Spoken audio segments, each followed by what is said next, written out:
Hello, my name is Mike Butcher. I'm the editor-at-large for TechCrunch. You may have heard of it.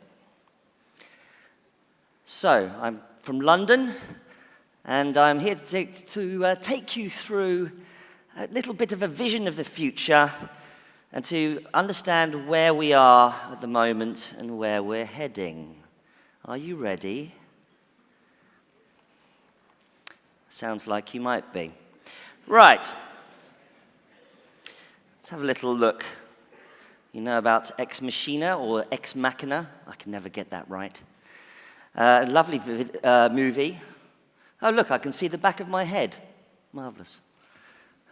Check my new haircut. What's going on? Well, this is me. Oh, it's come out wrong. Never mind. That you can email me, you can contact me, etc., etc., etc. Where do I point this thing? Let's look at some trends here. So, digital is taking off, obviously, we know that. It's the interconnection of people and things. Now, that means that vast quantities of data are being produced, and they're being produced in real time, ladies and gentlemen. Real time. I have to point this at something. What do I point it at? That. Data volume, 44 times more data since 2009, and all the curves are up. Enormous amounts of data. So that means that increasing intelligence is allowing complex decision-making also in real time. Do you get where we're going with this? In 1985, a Cray computer sat in a room. It was a very large thing, $35,000, 1.9 gigaflops, quite a lot of computing power for 1985. And then it's in your pocket. So you're walking around with a Cray computer in your pocket. That's rather good, isn't it? You're also walking around with half a Cray in your hand over here. So that's quite a lot of computing power, ladies and gentlemen. There's more computing power in your pocket than effectively the calculator that sent Neil Armstrong to the moon. So there's quite a lot of computing power happening. So why is this happening now? Well, data machine learning, huge advances, in the ability to leverage AI. AI being the combination of neural networks, machine learning, and big data. So, back in 1997, let's remind ourselves, I'm sure many of you remember that far back when it was said that the Chinese game Go would not be beaten or by a machine for perhaps 100 years. Well, it didn't take 100 years, it took 19 years. So that's quite fast, and it's just done it again. And now, that means that machines are getting better than you, ladies and gentlemen. They are now better at you. They have driven more miles than you. They drive better than you. Tesla now estimates that in the 1.25 billion kilometers, they've driven that autonomously, and they don't crash as much as you do. The reason that you will see a news article about a Tesla crashing is because it just doesn't happen very often. Why are there no news stories about you crashing a car? Because it happens all the time, because you're human. Remember? So, but specialized AI is specialized, correct? It's good at driving a car. It's good at one thing. It's not general. It's narrow. It's bad at, doing the washing up while having a conversation, while booking a flight, while, doing some email. It can't do everything at once. And it can't emote. It can't do the things that you do as a human being. It can't emote. It can't empathize. It can give a damn good impression of empathizing with you. But at the moment, it can't do those things. However, it can beat you in narrow domains. It's better, the detection errors are plummeting, for instance, so it's better than humans now at detecting errors in a photograph. It's better than you at playing video games. Sorry about that. It's also getting to the point where, by about 2060, it'll be better than all of us, ladies and gentlemen, roughly speaking. It'll be actually better than the whole of humanity. Okay, still with me? Okay. So if you've got your phone, I'm sure you've got it, you're checking your emails while you're listening to me. My God, this guy's boring. Oh my God. When is lunch? This is very good now. Contains AI.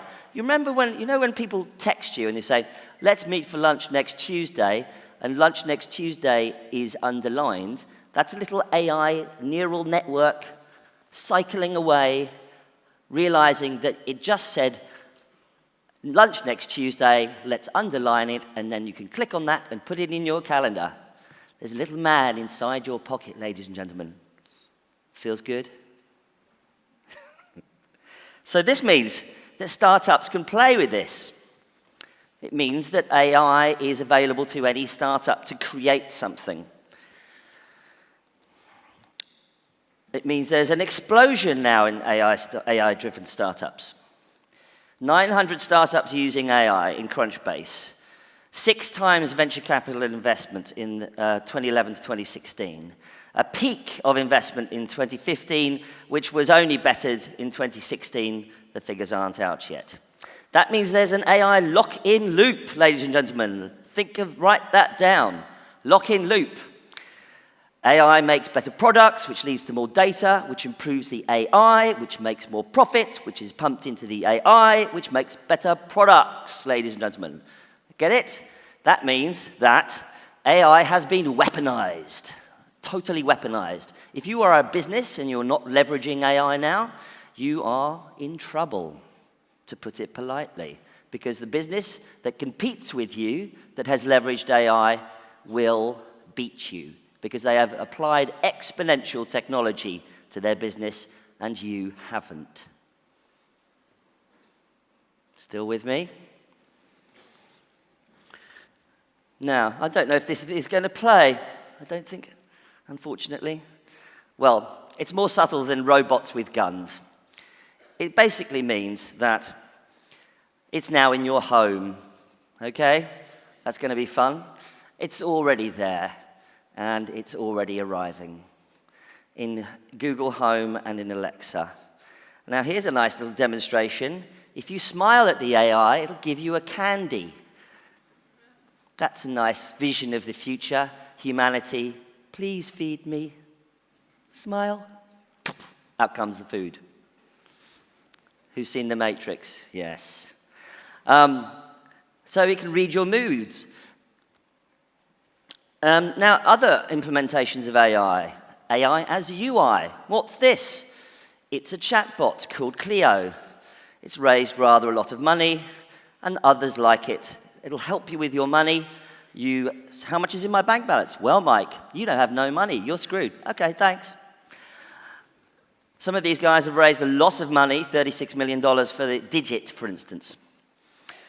Also, it means you apply AI. It means rapid prototyping, faster startups, newer brands. Anything you can share is Uberized and Airbnb'd. You want to share your room? Do it on these guys. Vroomie, Recharge, these are what all these guys have raised. $69 million for Breather. I want to share my room, put it on Breather. They've raised a lot of money. Who needs Hollywood anymore? Lisa and Lena from the X Factor. Musical has raised $16 million. Retail drones, what 3 words? They've next generation analytics. The algorithm, these guys, you don't need to check if people are walking and it'll recognize your shoes. So that's a guy's shoe, that's a girl's shoe, that's a guy's shoe, that's a girl's shoe. Now we know how many people are entering the mall. Horton Analytics, that's how much they've raised. So what are the implications? Well, the implications are this. Anticipate your next moves by pattern recognition. As soon as you do something weird, it sets off the pattern, but you rarely do anything strange. You're pretty predictable, basically. And this means, ladies and gentlemen, that the Amazon Echo can actually tell, probably, if you're depressed. So it looks like a machine which can tell you what your clothes are wearing. You know, that red outfit, madam, it looks wonderful on you today. You're welcome. Yes, sir, very nice suit. Yes, brilliant suit, sir. Sir, really, you came in jeans? Really? Oh, that's okay. But also, ladies and gentlemen, it could probably predict if you were pregnant or perhaps depressed. It's that good. It's getting that good. It means also they can anticipate your behavior. Mr. Butcher, you're obviously depressed because you're not wearing your leather jacket. Hold on a minute. But it also means surveillance, smart sensors, cameras. We don't need to check your eyes. We don't need to check your eyes like in Minority Report because we know who you are. There are Israeli companies now that can tell that that's my elbow. That's different from your elbow. That's mine, not yours. We don't need the face anymore to do identification. It also means that, according to the Forrester Research and many other analysts, that robots, the combination of robots and AI, will destroy 60% of human jobs in the next 10 years. The functions of doctors, lawyers, accountants will be replaced. Of AI, robotics, and machine learning. Okay, so low-skilled workers are at risk, and AI, ladies and gentlemen, can even replace journalists, small violin plays, like me. And according to Forrester, 25 million jobs will disappear, and 15 million jobs will be created. And as you can tell, there's a bit of a gap in those figures. So, this means that the gig economy ends up looking like this. Do you sleep? Bad luck. That's Fiverr, an advert from Fiverr. Now, I'm going to rattle through the end. You've got, obviously, robots working in Amazon.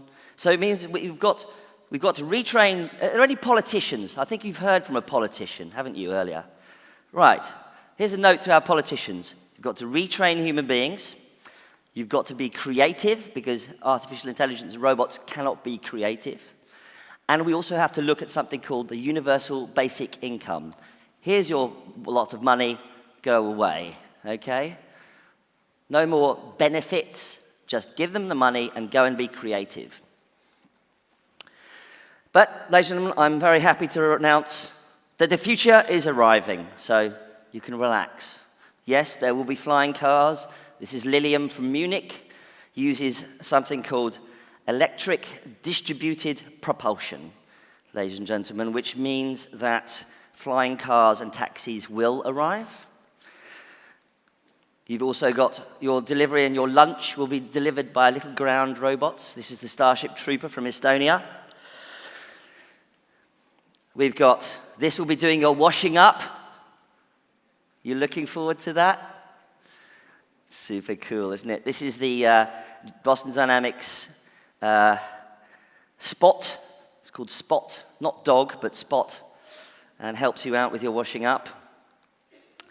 And this, ladies and gentlemen, is an extremely scary robot which will be working in the factories.